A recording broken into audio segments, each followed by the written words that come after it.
Hello, everyone, and thank you for being here. I am Dr. Leslie Shao, and my dissertation research is the accessibility of tutoring for underprivileged, underserved, and under-resourced families.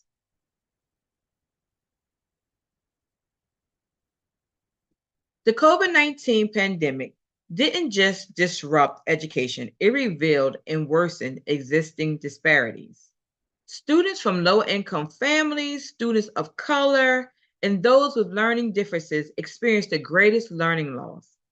Tutoring has long been a critical tool for academic support, but not all families have equal access. This presentation summarizes my dissertation research, which focuses on my title, again, the accessibility of tutoring for underprivileged, underserved, and under-resourced families. The problem statement for my study is educational inequality has persisted for decades. The pandemic magnified these inequities by shifting online learning further, disadvantaging students who lack devices, internet, or learning support at home. Families always struggling financially were expected to find or pay for tutoring to help their children catch up. Even when programs existed, many weren't culturally relevant or affordable.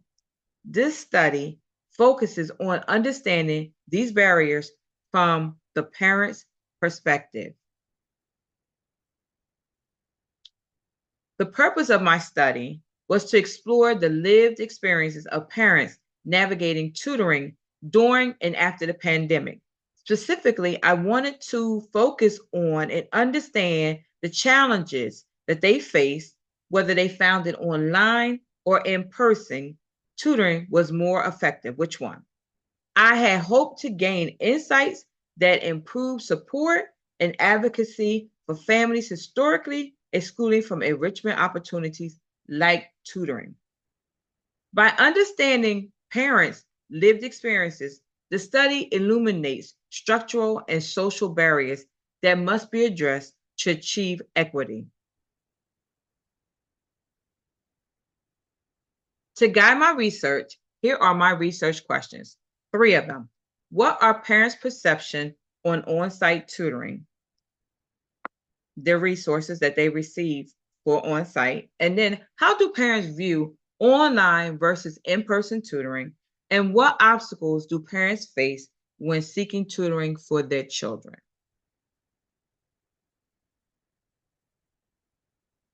Here is my theoretical framework. This study was guided and grounded by 5 theories. Bourdieu's cultural capital theory, which looks at how knowledge and cultural exposure affects educational success. Coleman's social capital theory, which focuses on the value of relationships and networks. The resource-based view, which is also RBV, which examines access to financial and non-financial assets.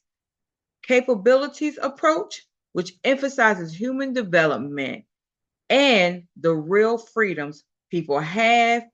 And then lastly, Bronfenbrenner's ecological system theory, which considers all the systems that influence child's development and families to society. Together, these frameworks help me view access to tutoring through a systemic, multidimensional lens. This was a qualitative phenomenological study. I interviewed 16 parents of grades K to 12 students. Participants were selected through purposely using social media groups and organizational networks. Interviews were 14 semi-structured questions, and they were conducted virtually. The data was transcribed, coded, and analyzed for common themes emerging using Atlas TI, the software, and myself independently. This approach allowed parents' voices to be centered. Something often missing in policies and program designs. Here are my key findings in my research. There were several powerful themes that emerged. Parents favor in-person tutoring due to their ability and they wanted their children to build rapport with the person that that was tutoring them.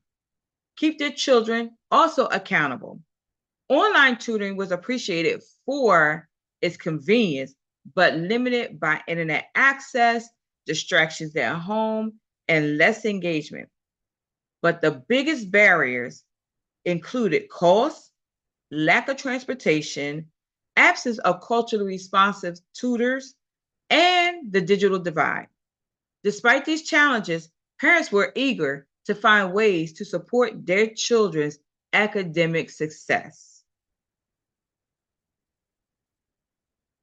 Implications for my study.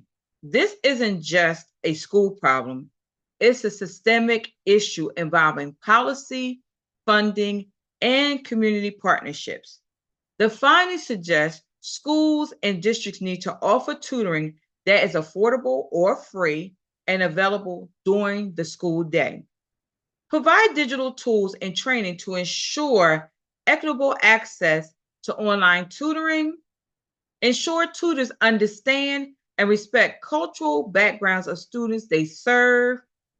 Addressing these factors, most importantly, can reduce disparities and improve outcomes of students from marginalized districts. Here are my recommendations from my research. Parents want to support their children and empower them with resources and information that is essential. We must ensure that they have the tools to access to do so effectively. With that being said, here are a few oriented recommendations. Expand access to in-school tutoring, especially in Title I school districts. Create partnerships with community organizations to offer tutoring that meets families where they are. Require cultural competency training for all tutors. Provide clear multilingual communication to parents available about tutoring services that are available in their areas. Now, from my research came future research topics or thoughts. Okay, this is just the beginning. Work needs to be done. So the future research should be the experience of immigrant and multilingual families, which may differ from Black and Brown communities. Long-term effects of tutoring access on academic achievement, how the local, state, and federal policies impact real access to academic support in low-income communities. We must keep listening and learning from the families themselves. In other words, let's hear their side even more in greater depth. In closing, tutoring is a powerful tool, but only if it is accessible to those who need it most. We must confront the social, economic, and structural barriers that prevent equitable access to academic support. By uplifting parents' voices, we can design solutions that truly meet the needs of all learners, especially those historically left behind. My goal is to ensure every child, regardless of zip code or background, has an equitable chance at academic success. Thank you for listening.